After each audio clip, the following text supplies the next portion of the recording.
Good morning, student. My name is Deepak Kumar Malgaya and I am your chemistry teacher.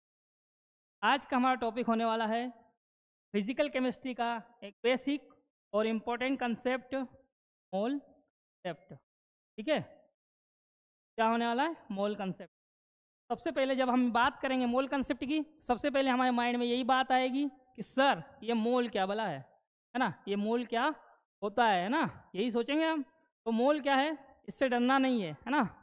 ये actually chemistry से इसका कोई relation नहीं है ना, केमिस्ट्री से इसका रिलेशन नहीं है। ये क्या है? ये एक मैथमेटिकल नंबर है। ये एक मैथमेटिकल नंबर है। क्या है? Mathematical number. That is 1 mole equal to 6.023 into 10⁻23 entities. यहाँ मैं एंटिटीज पे जोर दे रहा हूँ। एंटिटीज मतलब कुछ भी हो सकता है ना। एंटिटीज में एटम हो सकता है ना, मॉलिक्यूल हो सकता है, और स्टार्स हो सकते हैं, है ना। स्टार्स, अगर कोई बोलता है कि सर मेरे पास इतने रुपीज़ हैं, तो कितने रुपीज़ है उसके पास? 1 मोल रुपीज़ है। यहाँ रुपीज़ हो सकते हैं, है ना। तो ये एक बेसिक इंट्रोडक्शन देखा है हमने मोल का, है ना। और जैसे जैसे आगे बढ़ते जाएंगे मोल ग्रूम होते जाएगा। हम इसका रिलेशन देखेंगे मास के साथ, इसका रिलेशन देखेंगे वॉल्यूम के साथ। ठीक है, चलिए। तो हमने पढ़ा मोल क्या है। अब आगे देखते हैं इसका टारगेट क्या है। मोल कंसेप्ट को पढ़ने का हमारा टारगेट क्या है ना। तो टारगेट ऑफ मोल कंसेप्ट, ठीक है, target of mole concept. Mole concept हम पढ़ रहे हैं तो इसका टारगेट क्या है? इसका टारगेट है to calculate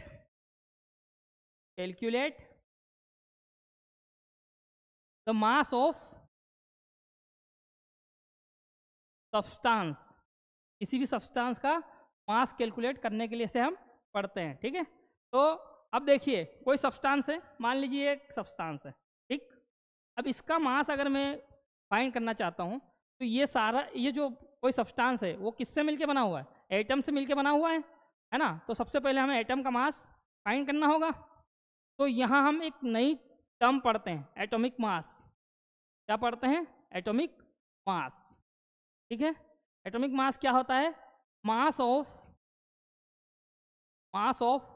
one atom, mass of one atom. ठीक है, अब एटॉमिक मास अलग अलग टाइप का होता है, तो हम देख लेंगे टाइप्स ऑफ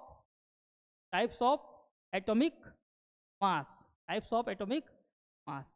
ठीक है, एटॉमिक मास हैं, कुछ टाइप होते हैं, उन्हें आप पढ़ेंगे। और उसके टाइप होते हैं, एक होता है राम, रिलेटिव एटॉमिक मास, एक होता है आम, एब्सोल्यूट एटॉमिक मास, और एक होता है गाम, ग्राम एटॉमिक मास। ठीक है, तो हम स्टार्ट करते हैं राम से। स्टार्ट करेंगे राम से। राम मतलब रिलेटिव एटॉमिक मास। ठीक है, रिलेटिव एटॉमिक मास। ठीक, तो यहाँ रिलेटिव एटॉमिक मास की बात कर रहे हैं। शुरुआत में हमारे पास सोफिस्टिकेटेड मशीनरी नहीं थी, तो इसलिए हम क्या करते थे? रिलेटिवली चीज़ों को इंट्रोड्यूस करते थे, है ना। तो ये होता है RAM equal to mass of one atom of any substance divided by 1/12 of mass of carbon 12 atom. Okay, हम फर्दर इसे देखेंगे। Mass of one atom, mass of one atom क्या होगा? ठीक है, तो हम मास ऑफ वन एटम देखने जा रहे हैं, तो हम पहले एटम को देखेंगे। ठीक है, तो एटम कैसे होता है? ऐसे होता है भाई, है ना, ये माना जाता है। और इसका सेंटर में न्यूक्लियस होता है, इसमें न्यूट्रॉन प्लस प्रोटॉन होते हैं, उनको ही क्या बोलते हैं? न्यूक्लियन बोलते हैं। को ही क्या बोलते हैं? न्यूक्लियंस बोलते हैं। और जो एटम होता है उसका सारा मास न्यूक्लियंस पे डिपेंड करता है। तो अगर मैं बोलूं कि mass of atom equal to total mass of nucleons, total mass of nucleons, दोनों एक ही बात है ना, क्योंकि पूरा मास किस पे डिपेंड कर रहा है, न्यूट्रॉन प्लस प्रोटॉन पे। ये इस पे इसलिए डिपेंड करता है क्योंकि न्यूट्रॉन और प्रोटॉन का मास लगभग सेम होता है, और जो हमारे इलेक्ट्रॉन यहाँ इवॉल्व करते हैं, है ना, जो हमारे इलेक्ट्रॉन यहाँ इवॉल्व करते हैं उनका मास के कंपैरिजन में नेग्लिजिबल होता है। तो जो एटम का सारा मास उसके न्यूक्लियस पे ही माना जाता है, और वो न्यूक्लियस के मास के इक्वल होता है, ठीक है। तो टोटल मास ऑफ न्यूक्लियंस ही क्या है, एटॉमिक मास या मास ऑफ वन एटम, ठीक है। अब total mass of nucleons he mass of atomic mass है। तो हम यहाँ एक चीज और देख लेंगे, यहाँ से हम राम क्या बोलेंगे भैया, राम को हम यहाँ क्या बोलेंगे, एटॉमिक मास की जगह ये बोल देंगे टोटल मास ऑफ न्यूक्लियंस, यही बोल देंगे, डिवाइडेड बाय 1/12 ऑफ कार्बन 12 में कितने न्यूक्लियन होंगे भैया, कार्बन 12 जो होता है उसके 6 प्रोटॉन और 6 न्यूट्रॉन होते हैं, तो टोटल न्यूक्लियन कितने हो गए, 12 हो गए, और मास ऑफ 12 न्यूक्लियन,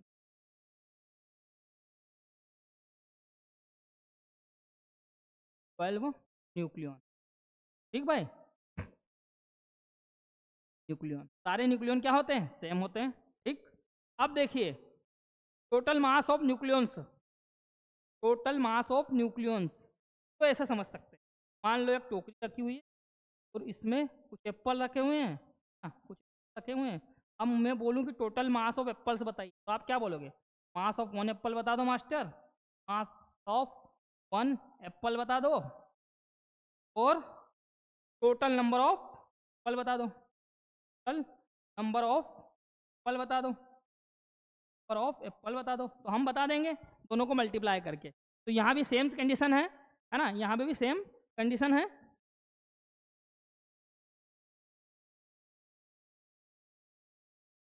यहाँ पे भी सेम क्या है, सेम कंडीशन है। टोटल मास ऑफ न्यूक्लियंस दे रहा, टोटल मास ऑफ न्यूक्लियंस बताना है, मैं कैसे बता दूंगा, mass of 1 nucleon into total number of nucleon, कोई doubt, okay, divided by 1/12 into 12 into mass of 1 nucleon, कोई दिक्कत नहीं है। 12 से 12 कैंसिल, मास ऑफ न्यूक्लियन से मास ऑफ 1 न्यूक्लियन कैंसिल, तो मेरा राम जो है वो आ गया है, राम जो है मेरा है वो आ गया है टोटल नंबर ऑफ न्यूक्लियंस, ठीक है। तो राम क्या होगा, टोटल नंबर ऑफ न्यूक्लियंस, ठीक है। और राम एक यूनिटलेस, राम जो होगा वो एक यूनिटलेस क्वांटिटी होगी, राम क्या होगा, यूनिटलेस होगा, क्योंकि ऊपर भी मास है नीचे भी मास है, ठीक है। तो यहाँ हमने राम की बात की, ठीक है। अब एक टर्म आती है AMU, एटॉमिक मास यूनिट, क्या आती भाई, AMU, एटॉमिक मास यूनिट, ठीक है, एटॉमिक मास यूनिट। तो एटॉमिक मास यूनिट क्या होती है भैया, 1/12 ऑफ मास ऑफ कार्बन 12 ही क्या होती है, AMU होती है। मतलब कि कार्बन 12 जो हमारा होता है उसमें 6 प्रोटॉन 6 न्यूट्रॉन होते हैं, उसमें एक न्यूक्लियन का मास जो होता है, मास ऑफ 1 न्यूक्लियन, वही क्या होता है भैया, वही होता है AMU। और वो किसके इक्वल होता है, वो होता है 1.67 × 10⁻⁻24 ग्राम के इक्वल होता है। यहाँ चीज़ें क्लियर हो रही है ना, यहाँ चीज़ें क्लियर हो रही है, ठीक है। धीरे धीरे आपको पिक्चर क्लियर होने लग जाएगी, ठीक है। आगे चलें, अब हमने यहाँ AMU की बात कर ली। अब अगली चीज़ आपने बोला था सर एब्सोल्यूट मास पढ़ाएंगे आप, एब्सोल्यूट एटॉमिक मास पढ़ाएंगे। तो एटॉमिक मास क्या होता है? एटॉमिक मास क्या होता है? एटॉमिक मास होता है मास ऑफ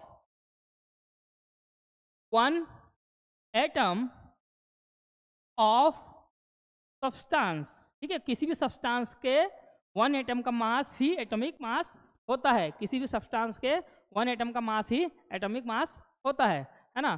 तो किसी एटम का मास निकालने के लिए हम क्या करते हैं भैया? टोटल नंबर ऑफ न्यूक्लियंस या मास ऑफ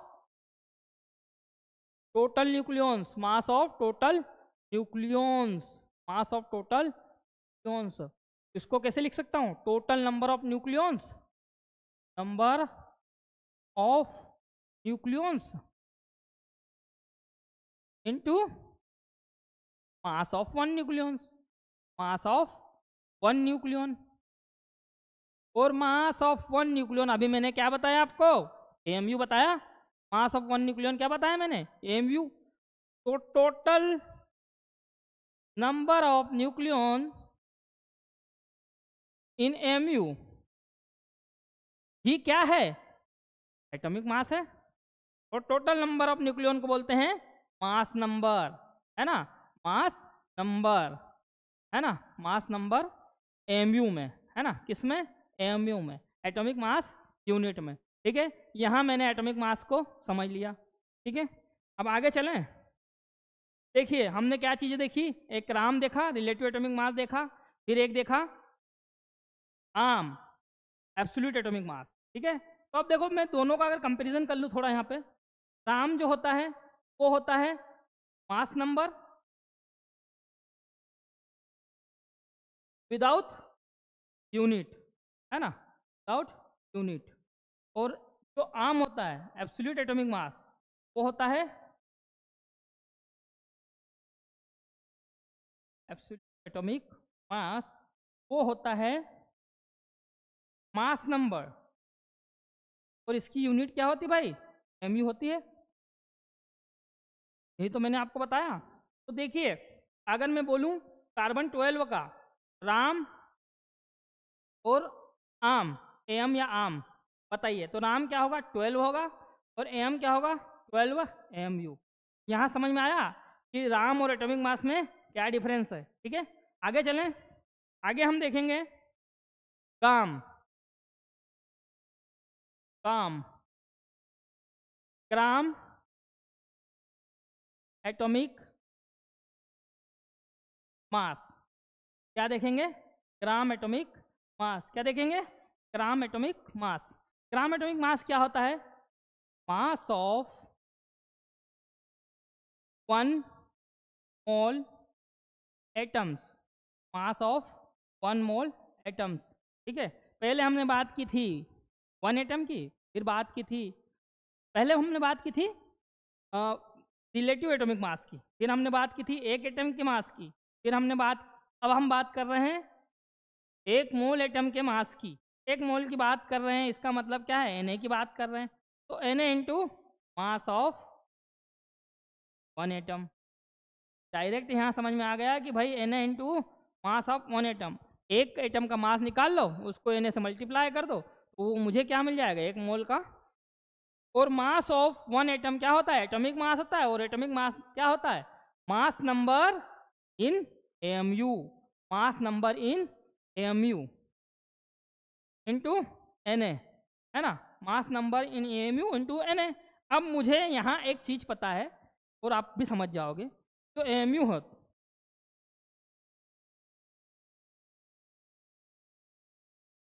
जो एएमयू है, जो एएमयू है उसका मल्टीप्लाई अगर हम Na से करते हैं तो 1 ग्राम मिलता है ना। क्या आप बोलोगे मास्टर ऐसे कैसे कर दिया, ये कैसे होता है? तो एमयू मैंने आपको बताया 1.67 इंटू 10⁻⁻24 ग्राम इंटू Na मैंने आपको बताया 6.023 इंटू 10⁻23। तो देखो जब इनको आपस में मल्टीप्लाई करेंगे 10 आएगा, इनको आपस में मल्टीप्लाई करेंगे 10⁻⁻1 आएगा, और ग्राम तो है ही, तो ये कैंसिल हो जाएगा, 1 ग्राम आ जाएगा। ठीक है, तो यहाँ एमयू और Na क्या हो जाता है? 1 ग्राम हो जाता है। तो mass number in gram mass number in ग्राम, ही क्या होता है, gram atomic mass, gram atomic mass. ठीक है, चलिए थोड़ा कंपैरिजन देख लेते हैं। ठीक है, तो अब जो मेरा मास नंबर है वही तीनों है, मास नंबर ही तीनों है, मास नंबर ही रिलेटिव एटॉमिक मास है, और मास नंबर ही एटॉमिक मास है, और मास नंबर ही ग्राम एटॉमिक मास है, बस यूनिट चेंज हो गई है। तो मास नंबर जो मेरा होता है